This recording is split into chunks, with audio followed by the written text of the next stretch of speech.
আমার হায়াতের কসম, আমার ইমানের কসম, ওই আল্লাহর কসম করে বলছি যে আল্লাহর হাতে আমার জীবন।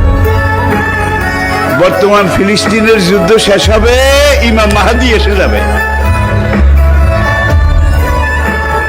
ইমাম মাহাদি আসার 9 বছর পরে, ইমাম মাহাদি আসার 9 বছর পরে ঈসা আলাইহিস সালাম আসবেন। আর ইমাম মাহাদি আসার পরে 9 বছর, এটার মধ্যে দাজ্জাল তার আবির্ভাব ঘটবে। এমন সময় আমি আপনাদের সাথে কথা বলছি, হাদিসের ভাষ্য অনুযায়ী মনে করেন দাজ্জাল আপনার বাড়ির দরজায় এসে দাঁড়িয়েছে।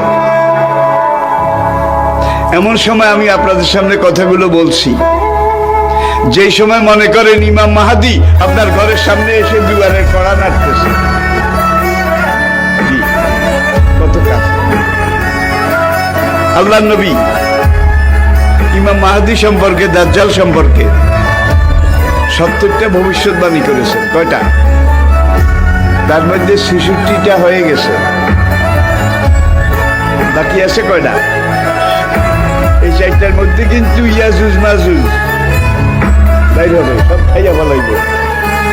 এবারে দাব্বাতুল আরদ কোরআনে আছে, দাব্বাতুল আরদ মক্কা এবং তায়েফ